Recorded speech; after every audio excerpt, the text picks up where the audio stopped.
Assalamualaikum warahmatullahi wabarakatuh. Apa kabar semuanya anak-anak? Baik ya, gimana kabarnya hari ini? Alhamdulillah, luar biasa, Allahu Akbar. Yes, yes, yes. Sebelum belajar, marilah kita berdoa ya. Silahkan untuk KM-nya disiapkan. Ya, berdoa selesai. Sebelum belajar, mari kita absen terlebih dahulu ya. Apakah hari ini hadir semua? Alhamdulillah hadir semua ya. Anak-anak, apakah ada yang masih ingat minggu lalu kita belajar tentang apa? Ya, Ilham belajar tentang apa? Ya, betul. Tentang jenis-jenis tanggung jawab sebagai warga masyarakat. Jenis-jenis tanggung jawab sebagai warga masyarakat itu ada beberapa poin. Masih ingat kalian untuk poin-poinnya apa saja? Yang pertama itu kita memelihara ketertiban dan keamanan hidup bermasyarakat ya. Yang kedua adalah menjaga dan memelihara rasa persatuan dan kesatuan masyarakat. Yang ketiga adalah meningkatkan rasa solidaritas sosial sebagai sesama anggota masyarakat. Nah, anak-anak, sekarang mari kita buka bukunya di halaman 51 ya. Mari kita perhatikan dan kita amati untuk gambar yang ada di halaman 51 ini. Kira-kira ini gambar apa ya? Ada yang tahu ini gambar apa? Ya, betul. Ada gambar asap, Bu. Betul. Ada gambar apa lagi? Ya, betul. Ilham? Jalan raya, betul banget, ada jalan raya. Terus kalau di jalan raya ada apa lagi? Ada mobil, ada kendaraan bermotornya. Nah, jadi si debu itu dihasilkannya dari mana? Dari sebuah kendaraan ya. Kemudian yang tertera pada gambar ini ada apa lagi? Coba diamati lagi. Ya, betul Talia, ada gambar 3 orang anak sedang menutup hidung. Kira-kira kenapa ya mereka menutup hidungnya? Mereka menutup hidungnya dikarenakan ketiga anak ini menghirup udara tebal yang dihasilkan dari sebuah kendaraan. Betul. Nah, sekarang Ibu akan menunjuk 2 orang untuk menceritakan kembali tentang teks yang meliputi gambar ini. Ayo, siapa yang mau ke depan? Silahkan. Ya, boleh. Sinta boleh banget ke depan dan siapa lagi? Ya, boleh Talia ke depan dan Sinta ya. Nah, untuk yang menjadi dayunya itu Sinta, nah untuk yang menjadi sitinya itu Talia. Silahkan dibacakan dengan nyaring ya, agar teman-teman semua bisa terdengar. Oke, baik. Terima kasih Sinta dan Talia sudah selesai membaca teks percakapannya. Tepuk tangan buat Talia dan Sinta. Silakan kembali duduk ya. Untuk isi bacaan dari teks yang sudah diceritakan tadi adalah pentingnya udara bersih bagi pernafasan. Nah, sekarang Ibu mau bertanya, mengapa Dayu tadi batuk-batuk? Ada yang tahu kenapa alasannya? Ya, betul Talia. Dayu batuk-batuk saat menghirup udara bercampur asap kendaraan bermotor. Nah, Ibu juga mau bertanya, mengapa kita merasa nyaman saat berada di bawah pohon rindang? Kenapa? Coba. Ada yang tahu jawabannya? Ada yang tahu? Silakan boleh acungkan tangannya ya. Saat menghirup udara di bawah pohon rindang, Dayu merasa nyaman. Kenapa? Karena udara di bawah pohon rindang terasa segar, sedangkan asap kendaraan bermotor menjadi udara kotor. Udara kotor menyebabkan gangguan pernafasan. Apa saja sih Bu penyebab gangguan pernapasan itu? Nah, mari kita lihat dan mari kita buka. Ada pada halaman 51. Mari kita lihat. Nah, di sini tertera apa saja penyebab terjadinya gangguan pernapasan. Berikut faktor-faktor penyebab gangguan pernapasan. Ada apa aja? Sudah dibuka semuanya? Sudah ya.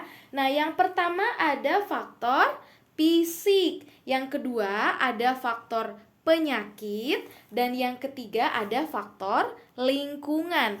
Kalau faktor fisik. Nah, seperti ini dia itu bawaan lahir ya. Nah, adanya kelainan pada organ pernapasan menyebabkan gangguan pernapasan, misalnya pada bayi terlahir dini atau prematur, organ pernapasannya mungkin belum sempurna sehingga memerlukan alat bantu pernafasan. Nah, seperti yang tertera pada gambar. Nah, untuk yang kedua, faktor penyakit. Faktor penyakitnya apa aja sih, Bu? Ada yang tahu tidak faktor penyakit itu apa aja? Ya, betul. Faktor penyakitnya itu dari misalnya influenza, asma, bronkitis, ya, emfisema, dan kanker paru-paru. Penyakit yang menyebabkan gangguan pada pernapasan. Nah, kemudian yang ketiga, seperti ini. Ada faktornya itu faktor lingkungan. Nah, faktor lingkungan, contohnya kayak gimana yang menyebabkan atau bisa menyebabkan gangguan pernapasan? Ada yang tahu tidak? Coba diacungkan tangannya. Ya, betul, lingkungan yang kotor salah satunya ya. Lingkungan yang kotor, apalagi asap kendaraan, betul banget, asap kendaraan yang tebal, kemudian ada asap pabrik, asap rokok, ya betul banget, asap rokok. Nah, yang mencemari udara. Kita bernapas untuk menghirup oksigen. Kalau lingkungannya kotor, udara akan tercemar menyebabkan ketersediaan oksigen menipis sehingga kita merasa sesak saat bernafas. Nah, sekarang mari kita lihat di halaman 53 ada sebuah berita ya. Berita ini tentang pengaruh lingkungan bagi kesehatan. Judulnya Kuldesak Lantaran Jerebu. Bisa dilihat di halaman 53. Nah, silakan dibaca terlebih dahulu untuk bacaan teks berita ini. Nah, ini bisa kalian baca ya sampai akhir, sampai halaman 54. Apakah kalian sudah selesai membaca isi teks berita dengan berjudul Kuldesak Lantaran Jerebu? Sudah ya? Oke, siap. Nah, di sini kira-kira ada yang tahu tidak? Apa arti dari judul berita Kuldesak Lantaran Jerebu? Itu apa sih, Bu? Nah, ada yang tahu tidak? Kalau untuk kuldesak itu artinya jalan buntu. Kalau untuk jerebu itu asap bercampur partikel. Sekarang Ibu mau tanya, apa sih isi dari berita tersebut? Ada yang tahu? Ya, betul. Isi berita dari isi teks berita ini adalah adanya asap yang ditimbulkan dari lahan yang terbakar sehingga seantero kota diselimuti kabut. Dan kebanyakan para penduduk memilih tinggal di rumah, meski begitu asap tetap masuk lewat ventilasi. Kira-kira asap pembakaran berbahaya tidak? Ya, betul, Ilham, berbahaya ya, sama saja seperti dengan asap kendaraan. Asap pembakaran juga termasuk berbahaya. Karena apa? Karena mengandung partikel kimia yang tak cocok bagi tubuh manusia. Ada partikel kasat mata dan partikel tak kasat mata. Partikel kasat mata berupa debu, partikel tak kasat mata berupa sulfur dioksida, karbon monoksida, nitrogen dioksida, dan ozon. Jika seluruh partikel melebihi 350 part per million, akan timbul suatu penyakit. Nah, dalam sebuah berita ini, indeks pencemaran udara di Riau ini sudah mencapai level 710 ppm. Ini berarti petaka bagi penduduknya. Terbukti jumlah pengidap gangguan pernapasan tinggi.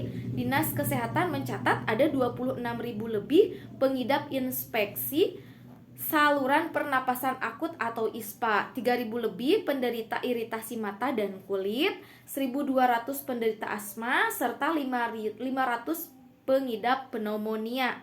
Wah, sangat mengejutkan sekali ya, anak-anak. Nah, untuk tugas pertama kalian hari ini adalah kalian harus membuat bagan atau diagram model tentang penyebab terjadinya gangguan pada alat pernapasan manusia yang tadi sudah kalian baca dan sudah Ibu jelaskan ya.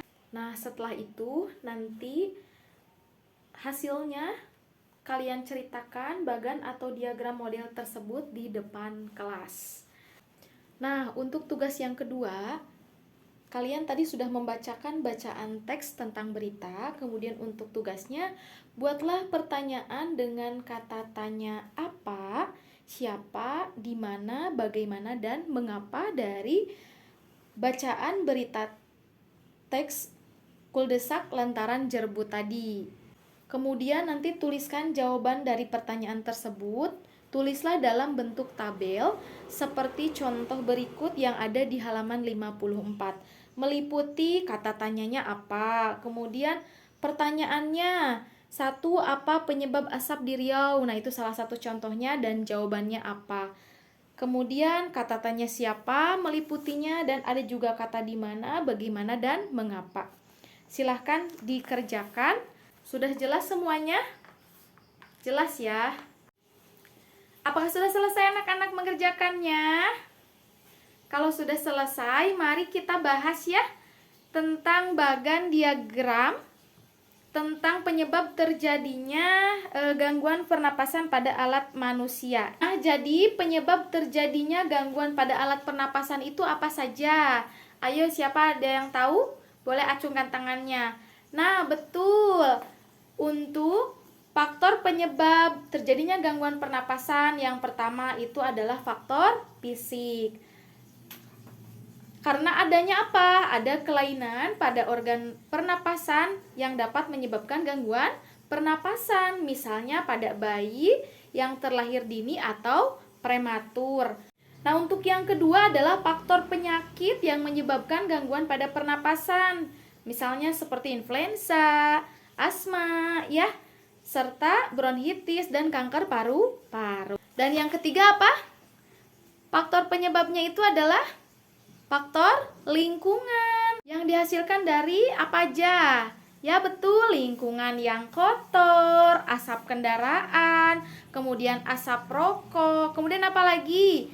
Ya betul, asap pabrik ya, yang mencemari udara. Tentunya udara tercemar dapat menyebabkan ketersediaan oksigen menipis sehingga kita merasakan sesak saat bernafas.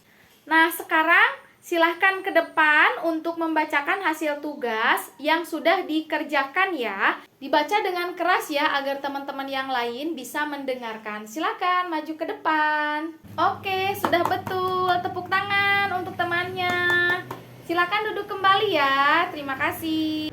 Nah, anak-anak, jadi kesimpulan pembelajaran hari ini tadi kita sudah belajar tentang pentingnya udara bersih bagi pernapasan, serta penyebab terjadinya gangguan pernapasan serta faktor-faktornya, diantaranya ada faktor fisik, ada apa lagi? Faktor penyakit, dan ada faktor dari lingkungan. Kemudian tadi juga sudah mengamati sebuah bacaan teks cerita dan kalian juga sudah membuat tugas ya, bagan serta membuat pertanyaan dalam bentuk tabel yang meliputi kata tanya apa, di mana, siapa, bagaimana, dan lain-lain sebagainya ya. Untuk PR di rumah, silahkan amati udara lingkungan yang ada di sekitar rumahmu, dibuat dalam bentuk bagan ya atau diagramnya. Untuk sampai sini ada yang mau ditanyakan? Kalau tidak ada, silahkan beres-beres dulu ya. Silahkan untuk Ilham disiapkan untuk berdoa. Terima kasih untuk kehadirannya. Semoga kita semua dalam keadaan sehat selalu. Tentu bisa bertemu lagi di belajar minggu depan. Terima kasih buat semuanya. Mohon maaf apabila ada kesalahan. Assalamualaikum warahmatullahi wabarakatuh.